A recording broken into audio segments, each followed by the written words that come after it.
Welcome to the Mannix Show, episode number 3. I'm actually super excited about this one. This is with a guy named Austin. He's actually a huge real estate investor. I think he's in Cleveland, Ohio, or he's in the Midwest somewhere.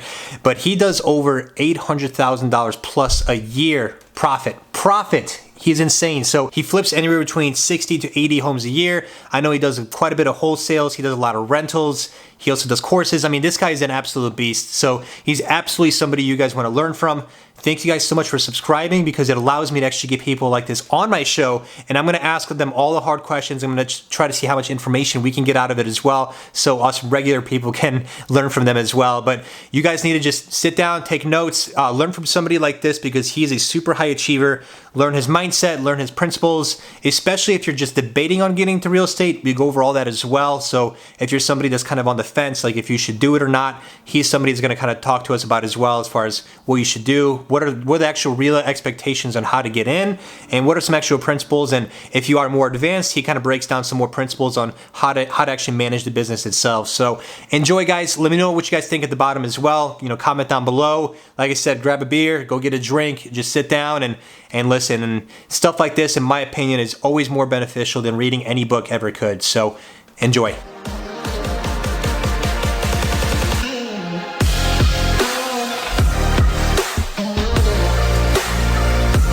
Awesome, Austin. Thanks for taking the time, man. And tell me about yourself. How'd you get started, and everything like that as well. Like, what exactly do you do, and where you at right now, and how'd you grow up, and where'd you get started? No, for sure, man. Appreciate you having me on. I'm excited for this, brother. Yeah. Austin Rutherford. I was born and raised here in Columbus, Ohio. So kind of Midwest. The dream back in the day was to be an NBA ball player. That didn't work out. So after high school, I went to Arizona to play basketball for a year at a prep school out there, and just fell out of love with the game. Started hating it, and for whatever reason, started reading a bunch of books. And hated books, but for whatever it was, started reading it, read the book Think and Grow Rich, and that kind of changed my life forever. Got hooked on real estate, started looking for as much education as possible. Moved back to Ohio after that year and bought a duplex when I was 20 years old, and then met a mentor, taught me how to flip houses when I was 22. And flipped my first house, made $103,000 net profit. And, over the last 5 or 6 years, we're about 200 houses deep now. So, it was basketball. Now it's real estate. And I've been doing this for about 6 years now. That's freaking awesome. So as far as your childhood, did you come from money? Like what kind of steered you into, I know you said it was a book and things like that as well. So in your actual childhood and everything, were your parents into real estate, or like how exactly did that kind of line up as well? No, absolutely. Great question. We didn't come from like money. I never went without, we were, middle class for sure. Sure. So parents never had real estate background. They both worked a 9 to 5 their whole life. I read that book, Think and Grow Rich, changed my mindset. And then I just started reading more. And I read somewhere that said 90% of people who file a tax return with $1 million or more on it has real estate in their portfolio. I was like, well, that's enough for me. Real estate's the way. That's awesome. And that's cool that I know a lot of people that they kind of have the story of like they came up really poor, or they came up really rich. And I feel like either one is an advantage, but I feel like the hardest one to come out of, which most people are in, is like growing up from middle class, because it's like you grew up comfortable. You know what I mean? Whereas at least like where some people grew up like really poor, they kind of grew up super hungry. They were like, they really want it. Or if you grew up like super rich, you're like, hey, my dad, can hook it up, and he has a lot of knowledge or whatever as well. But I feel like middle class is the hardest to escape, just because it's like, the family doesn't really know the next steps, and it's like you're also pretty comfortable, and you're like, hey, you don't really know any better, pretty much, Oh, absolutely, bro. Comfort kills everything. And, a lot of people in the middle class are very, very comfortable. Yeah. So I feel you 100% on that. Yeah, no, absolutely. So you were 20 years old. You bought your first duplex there. How'd you finance that? Like, how'd you get into that deal? Like, tell me about that exact deal as well. Like, how did that unfold? And did anybody help you with that, or how'd that kind of go? No, absolutely. So, ever since I was young, like I always had like, little side hustles. I'll cut grass, shovel driveways, make buckeye necklaces, flip candy, Yeah. just stack as much money as possible. And the buckeye necklaces actually like took off for me. So I had like $35,000 saved to my name when I was 20 years old. So leading up to that, I don't even know when, but when I was like 17 or 18, my parents put me on their credit card as like a cosigner. Hmm.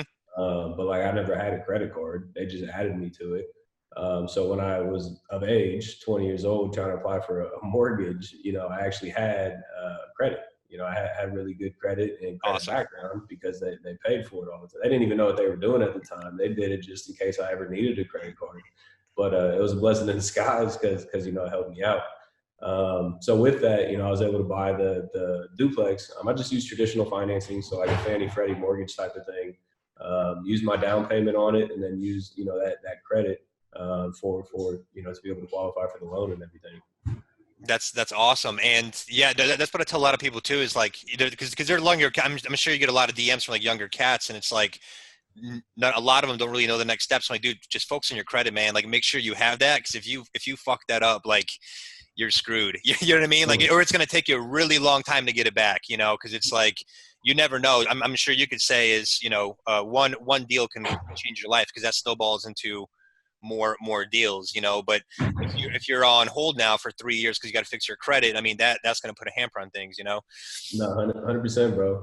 That's one big thing that they never teach in high school or college is credit. As soon as you hit college, everyone's trying to give you credit cards, and people destroy their credit from missed payments, from not paying their student loans, from getting evicted out of their places. And they don't understand, like, to really leverage and grow true wealth, like you need access to credit. So I'm 100%. I'm with you 100%. Yeah, You don't have to have 100%. perfect credit, but you can't have 500s. Right, right. Yeah, because a lot of younger cats are like, "Hey, I have like a 480 credit." I'm like, "Bro, you need to take at least a year or two. Like, you're not even a hard money lender is going to be like, I'm not working with you." You know what I mean? For Um, sure. but One cool thing I learned on credit, and I'm not 100% sure if it's accurate or not, but I was told that every time you make payments once a month, every 30 days, right, that's what helps your credit score.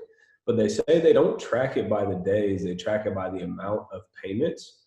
So yep, I have people that tell me that they make payments every day, even if it's like 10 or 20 bucks or something, that each payment counts as credit history.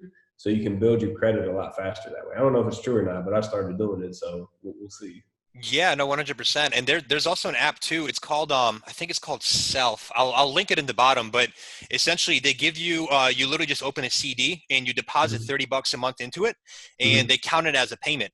And it's your own money. And then at the end of the year, they just give you your money back. And That's awesome. they count it as payments. So I'll link it down below too. But that's an easy way to build your credit, because it's like you're just using a savings account. You're going to use save money anyway, but now it's actually counting as payments, and at the very end they're like, okay, here's your money back, and you did 12 payments or whatever. So I love it. I yeah, love it's it. super smart startup. So cool, man. So you got your duplex. Did you have to fix it? Like, what were the numbers on that? Like, what did that look like, and things like that as well? Yeah, no, it was 100% turnkey. It's the only house I've ever bought that was turnkey. Sure. Everything else has been like the Bird method. But bought it for, I think it was like 230 or 240 or something like that, and used the down payment. Each side rented for, I think it was 1250 a side, and then my payment was about 12 or $1,300 a month. Since then, the taxes have gone up like crazy. Yeah, My payment's like 1,600 a month, but I make about $1,000 a month on it, give or take, every month. that's freaking solid. And then from there, how long did it take you to get into that next flip? Like, what was that transition there? I'm sure you were kind of just chilling for a little bit, and then you kind of, you're like, okay, what's the next move here? For sure. No, so I realized like it took me my whole life to save up that money for a down payment, Yeah. and then like it was gone. I was like, well, I need to make money faster so I can keep buying more rental properties. So I actually got my real estate license because my realtor made like 8 grand. Sold 2 houses. I hated it. It just wasn't for me. Yeah. At the time, I was still valeting like 50, 60 hours a week, and then I was still going to college full time, taking 15 credit hours, and trying to be a realtor. And then I heard on a radio show, I was like, you want to learn how to flip houses, come to this free meetup. So I went there and went to a 3-day meetup, and then bought into a mentor program. And then from the day that I bought in to the day I actually made money flipping houses was a 16-month process. So it stuck for 16 months. But finally, bought my first house 10 months in, sold it 6 months later, 16 months, made $103,000, and then just reinvested literally everything back into the business and just kind of blew it up from there.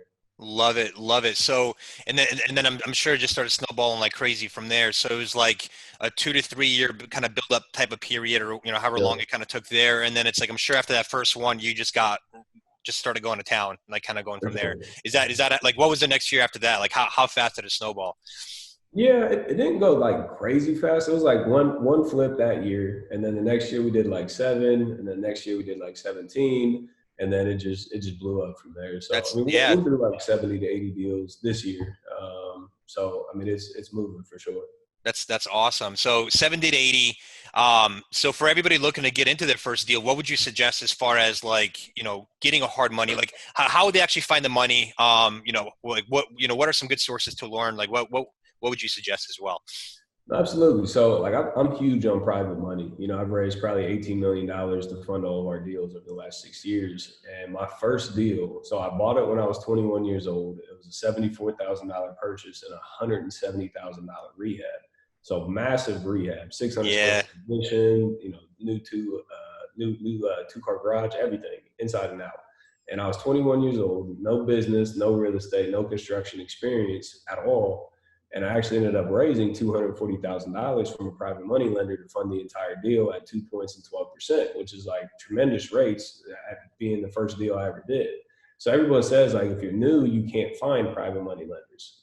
That's not realistic at all in any way, shape, or form. Is it harder? Yeah, for sure. You don't have the track record, but if you get educated on what private money is, it's game over. Because the way I look at it, I don't look at it like I'm asking anybody for an opportunity. I'm not asking someone to invest in me. I'm not asking somebody to believe in me. I'm giving somebody an opportunity of a lifetime to invest with me. So if you're earning 3, 4, 5% in the stock market, stock market can disappear like overnight, like we just witnessed a few months ago. Real estate values still haven't crashed. So if I can 2 to 3 times your retirement account, it's truly an opportunity. So once you get that through your head that you're giving people an opportunity to actually invest with you and become a private money lender, those conversations start getting a lot easier. And one of the questions I always get is like, well, where do you find private money lenders? And the answer is they're everywhere. Literally, I talk about money all day, every day. When I go out to eat, I sit at the bar so I can be next to people. And I always create conversations with people, whether it's like, oh, did you see that game last night? Or, hey, that looks like a nice steak. Or, hey, you got a nice outfit on. Whatever it is, it always leads to, well, what do you do? They either ask me what I do or I ask them what do they do. And when they ask me, I answer with one of two things. I say I'm a real estate investor and I use other people's money to fund my deals. Or actually I teach other people how to invest their money into real estate. So either way, it creates curiosity. They're like, well, what do you mean you use other people's money? How do you do that? And now your foot's in the door and you can present them an opportunity. So money's everywhere. You just got to be able to have the right conversations with people.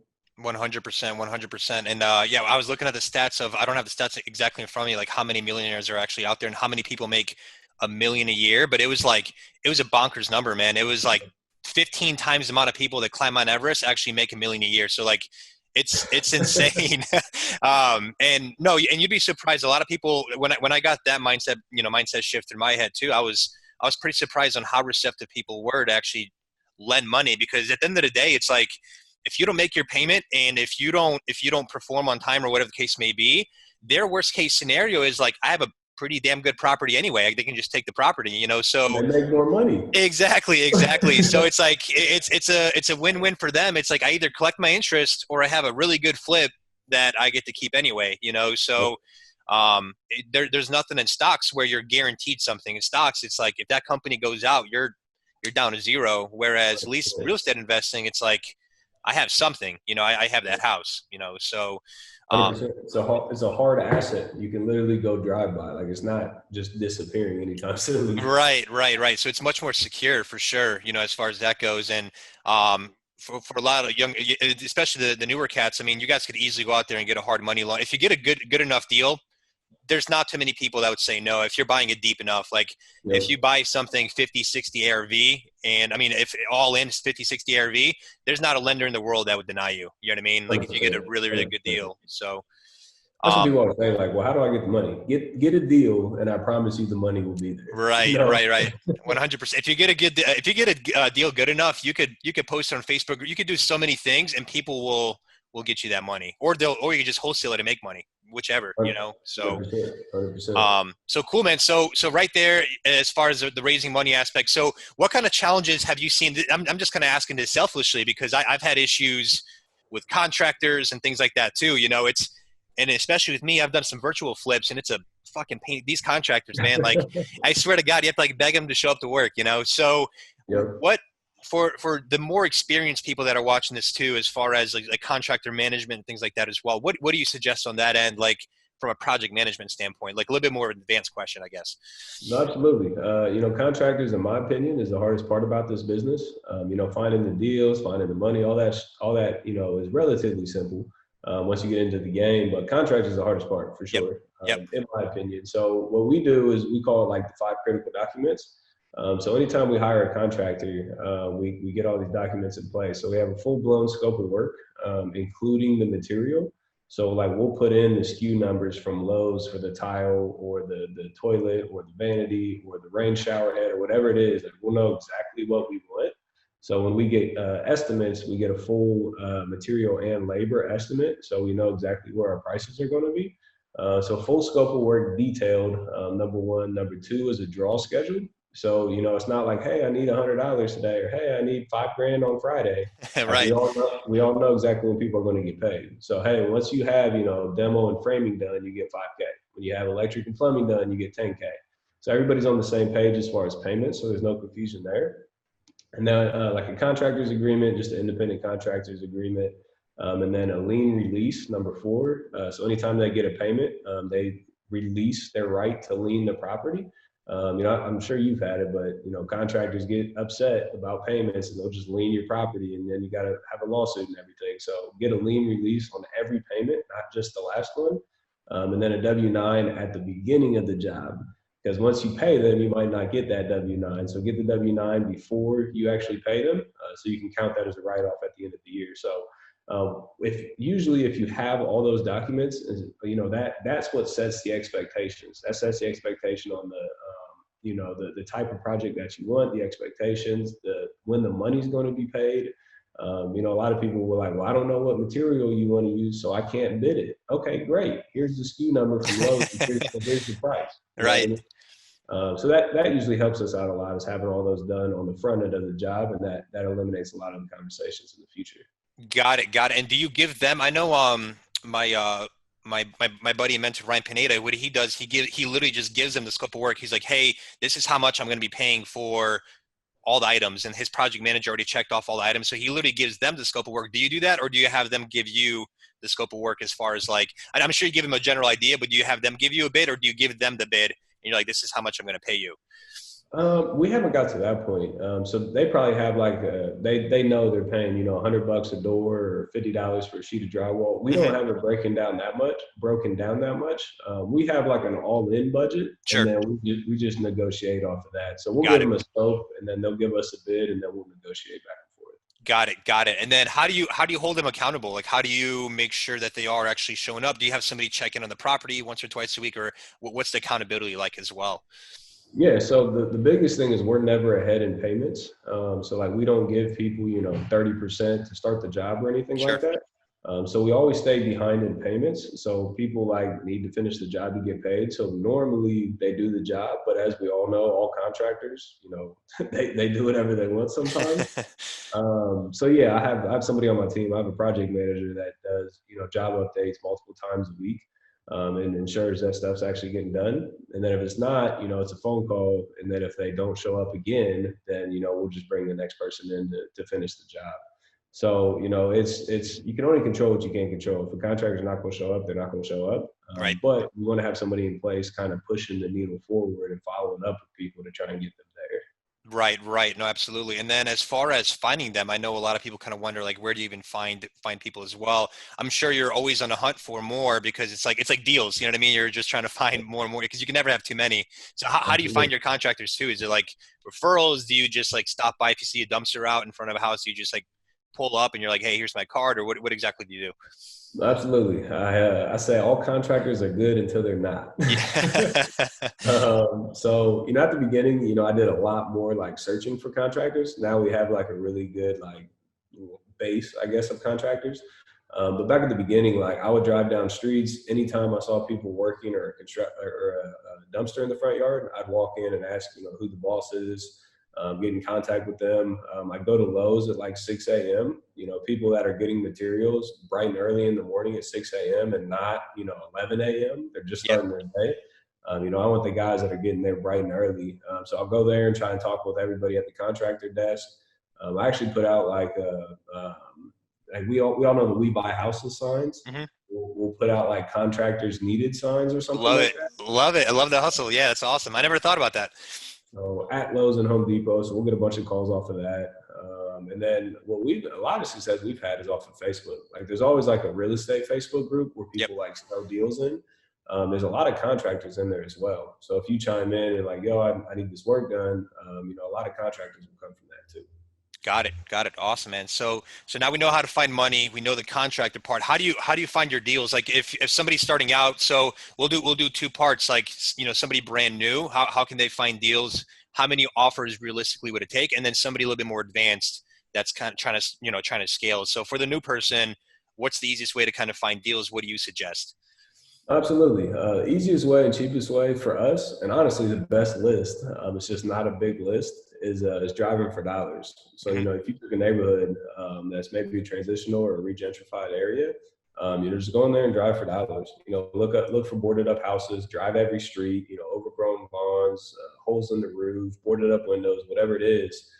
Just write all the addresses down, and then go to the auditor and skip trace them, and then just pick up the phone and start calling them and try and get an offer. So that's been the best. We made a lot of money from the driving for dollars list. The trick is you just actually have to do the driving for dollars. Yeah, yeah. So for somebody new, that's a tremendous way. That and cold calling. Cold calling is a relatively easy way to get in. You just got to get on the phone. Everybody has cell phones nowadays. So that's how people can get in. What we do now, we do cold calling, we do direct mail, we do RVM, we do SMS, and then I have people that do driving for dollars for us, and then we just keep recirculating those lists. So as you get bigger and you get acquisitions teams and sales teams and stuff like that, it's more of like a numbers game, getting enough leads to feed the system. Sure. The guys have enough quote unquote up at bats of new leads coming in. So that's kind of what our model looks like now. Got it, got it. And then for the newer cats too, I know a lot of them they think they can go out there, knock on doors for 1 or 2 hours a week and think they'll get a deal, like a 40K deal in 3 weeks. So Yeah. how many people would you say realistically would somebody have to contact? Obviously, you could get lucky and get it 1 out of 10. You know what I mean? But like Yep. just from like a basic numbers standpoint, how many do you think you got to skip trace, call, drive by to actually get one deal? Like, what would you say is like let's just say for the Midwest? What is Yep. like a realistic number that you think like okay they could probably get a deal within like how many contacts? For sure. So honestly, like over the last 6 to 12 months, the marketing's tightened up a lot. Yep. So our numbers then versus now are very, very different. But like if you're doing driving for dollars and you're calling houses that are distressed, that list is a lot better list than just pulling a regular, high equity list or something like that. So the list will determine, how many leads and everything you need as well. Hmm. But driving for dollars, like it's not going to happen overnight. It's not going to be like you said, a 2 hour thing. Um, you know, just driving for dollars, I mean, you'll probably have to pull hundreds and hundreds, maybe thousands of names and cold call them multiple times to get enough people on the phone. And you're probably going to have to talk to 50 to 100 people to actually get a deal. Yep.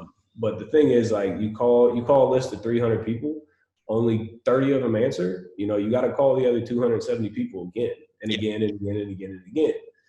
So that's what a lot of people don't get. Like a lot of people send out one thing at direct mail and like, oh, I spent $2,000, it doesn't work. I didn't make 40 grand. Well, no shit. You know what I mean? So it's definitely a numbers game, but like driving for dollars is the best one in my opinion. And then if you're cold calling, like we get 100 to 130 new cold call leads per deal that comes in. That's awesome. That's awesome. Yeah, no, and what I tell everybody too, it's like it's two different it's two different set of skills, right? Where it's like you have to get them on the phone, and then there's a totally different skill set of like actually even still freaking closing them. Because if you're awkward or you don't know how to transition and actually get the appointment, and then you show up to the appointment and you just fucking bomb, you know what I mean? Like there's definitely kind of a skill set, and there's definitely people like you that kind of teach those skill sets as well, which is super helpful because like there's one thing to actually get them on the phone. There's one thing to actually set the appointment, and there's one thing to actually leave that appointment with an actual contract signed. And it's like all of these are a skill. You can't just expect that you can do one without the other type of thing. 100%, bro. Like sales is huge. Like when you and I can talk, not you and I, but like me and anybody can talk to the same person, and like you may close them 100 times, and I may close them zero. Yep. Like the way people talk and sell and build a rapport, like those are a big deal. A lot of people downplay that. Like that can make or break the deal every single time. 100%. And probably a question that not too many people ask. Like, what is the most important aspect do you think when you are talking to a seller? Like, what are some key points of information just for the newer cats that you have to get? Like, you should not be on the phone with them and without like if one of your sales guys just hung up and like they didn't get this information, you'd be pissed. Like, what is that information? Like I remember back in the day, I would be so excited. I got the lead and I got all this information and I start to do my research and I'm like, crap, I didn't even ask how much they wanted for the house. So like the basics is like, why do you want to sell, the condition, the price, and when do you want to move? Like that's like the basic information that you have to get. But like the big sales tactics that will help you with the phone call, one, you got to build rapport. Okay. That's very downplayed. A lot of people don't, realize the power of that. So building rapport and actually talking to people is huge. And then the second thing is a lot of people will just shoot out offers. They'll be like 100 grand, 50 grand, 25, whatever it is. And like as soon as you say a number, like the conversation's over. Yep. So we'll give like a range. Like if we have to, we'll say like, look, we'll be somewhere between 100 and 170, like huge range. So we're not tied to anything. But before we ever like actually say a number, we'll get them to 100% agree to move forward, like right now, right here, today. So we're not saying like, hey, 50 grand, and they're like, okay, let me talk to my wife. It's more of like, hey, what price would work? 50 to 100 grand. Well, yeah, that'd be okay. Okay, are there any other decision makers involved? Well, my wife, perfect. Let's get your wife on the phone. Go ahead and put me on speaker. Get everybody on board and committed to moving forward before you ever give the price. A lot of people do it price and then commitment. We do commitment and then price. Got it. Got it. And do you guys always set in-person appointments, or do you try to close them on the phone? Like, what is the priority there as well? Do you always kind of push straight for that in-person appointment, or do you just try to see if they'll kind of bite something on the phone? Yeah, the goal is always to do it ASAP. So we try and do it over the phone. But for whatever reason, if they don't have an email or they're not comfortable or they're older or whatever it is, like we'll set an in-person appointment like today, like right now. So our guys will be like, all right, cool. I can be there in 30 minutes. But the goal is always to get it on the phone. But if not, 100%, we'll go meet them for sure. Got it. Got it. Awesome. So now we kind of know the lead aspect there as well.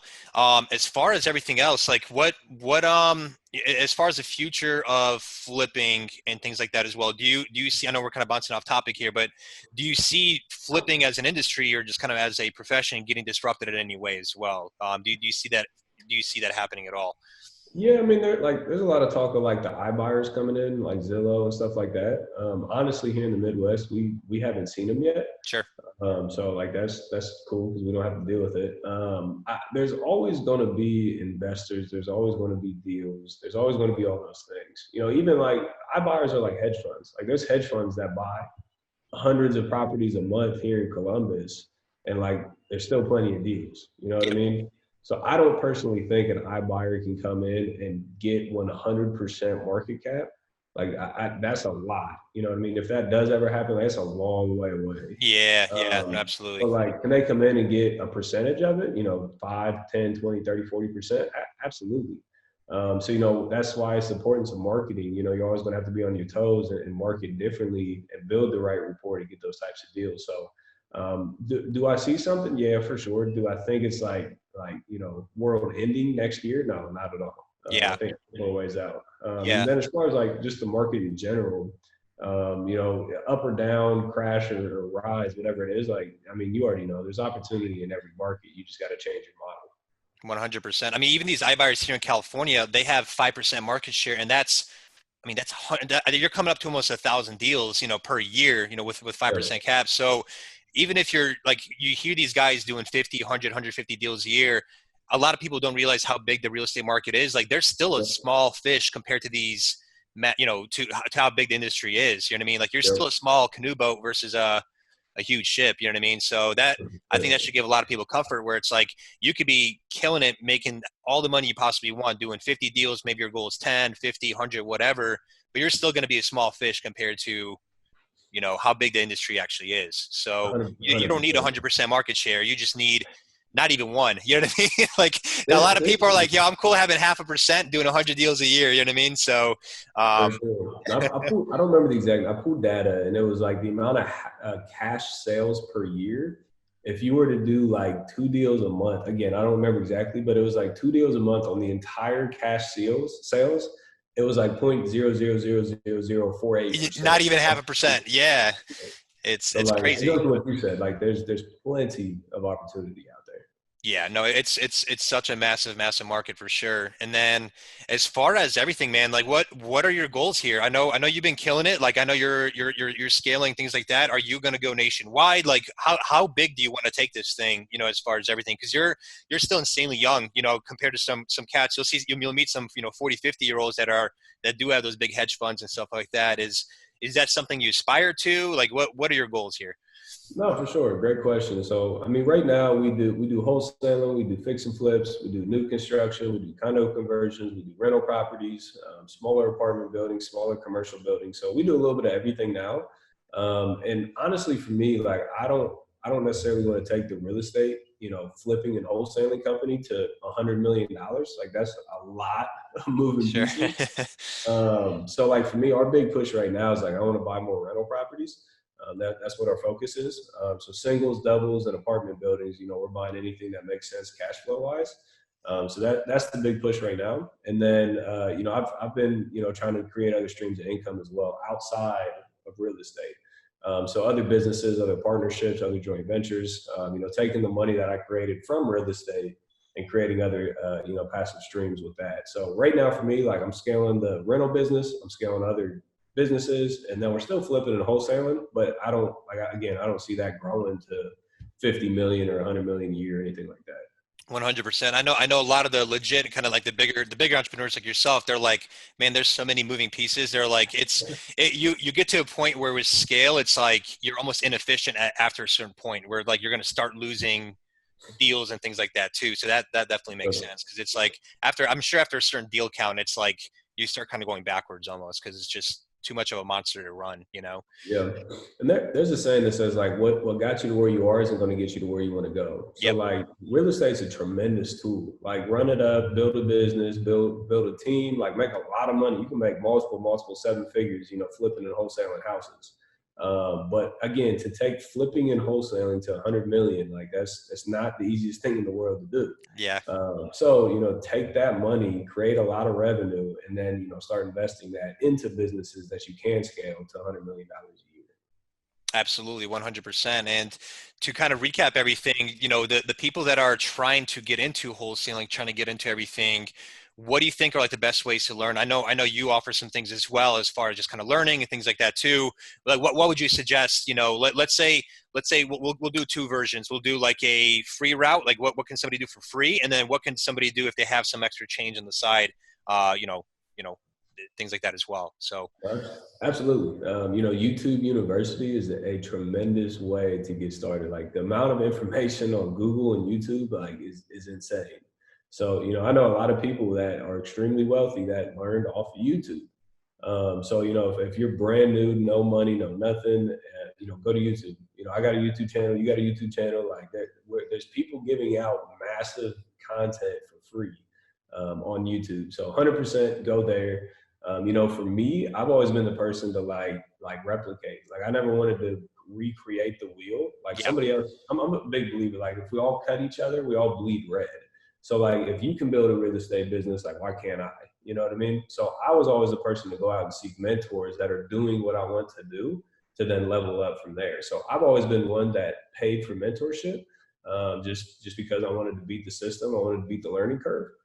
So there's plenty of mentors out there. You know, there's a lot of people that teach the education of real estate. Just make sure you're getting with somebody that like actually does the business, 100%. because there's a lot of phonies out there. But you know, again, like free YouTube University, if you want to do it quicker, you know, definitely invest into, you know, some type of mentor. I paid 25 grand for my first mentor. You know, there's a lot of phenomenal programs out there for, you know, 500, 1,000, $2,000. So it just kind of depends which direction you want to go in. 100%. And that's what I try to preach to people too, is like, if you are going to buy mentorship, which I always do recommend it, as long as it's a verified person like yourself that's actually doing the business. You know, no 18-year-olds with, you know, their dad's Lambo. That's you know what I mean. Yeah, none of that. But if it's a legit person that, you know, that you can just tell that they actually have a track record, and, you know, they're verified, and, you know, they have actually, you know, an actual business. I think that's the fastest way, you know. And I mean, shit, for $1,000, you could Uber for a month and build that up, and then jump on the deal from there. But don't, if you only have $1,000, you got rent coming up, don't buy anything. But you know what I mean? But if you got some extra change on the side, if you can Uber for it, you can Postmates. There's so many ways to build up $1,000, and that's actually going to save you time, because now you don't have to worry about it. It's going to like fast track you to it, you know, as long as the person is legit like yourself. So 100%, man. So 100%.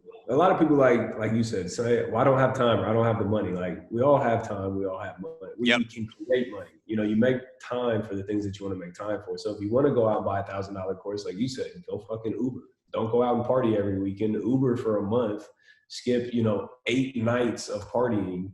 And Yep. stack $1,000 to be able to change your life. Like, it's people they don't want to like do what it takes to get to the places that we want to go. You know, 100%. There's 100%. time for everything that you want. Yeah, 100%. There was a I don't know if you know Andy Frisella. Like, he's a pretty big entrepreneur, and he had a podcast lately. Kind of hit me. It was like, he was talking about 1,000 hours. He goes, "What did you do your last 1,000 hours?" He's like, "If we sat here and watched it on a TV, would you be full of shit? Would you be embarrassed at yourself, or would you actually would have been executing?" And 99.9% of people, they you know, they're kind of full of shit, where like they're sitting on their phone scrolling through, you know, TikTok or whatever, you know, there's so many hours. I mean, it's insane. And that is one thing, is you have 24 hours. I have 24 hours. Jeff Bezos has 24 hours. That is one thing that everybody on this earth is bound to, is time. So leverage yours, and then build what you want, you know. Agreed. So 100%, bro. So cool, man. Oh, thank you so much for taking the time, man. And as far as everything, like, where can people find you? You know, where you mainly at? You know, do you have a website? Where can people kind of go to kind of learn more? Yeah, no, absolutely. So I'm on Instagram. It's Austin Rutherford Official. YouTube, it's just Austin Rutherford. And then I'm trying to blow up TikTok right now. It's Austin Rutherford on there as well. That's how you and I actually connected. So yeah, Austin Rutherford basically on every platform. Cool. No, absolutely. So yeah, guys, I'll have the links down below. I'm going to be posting this on TikTok too. So definitely give him a follow, guys. Check out his stuff. He's got a lot of content to offer, and he's way further than I am as far as flipping, things like that as well. So for sure, go check him out and everything like that as well. But cool, awesome, man. Thank you so much for taking the time, man. And we'll for sure be in touch. It'd be cool to do another recap here, maybe within the next like 6 months or so, and see how the business is going and everything.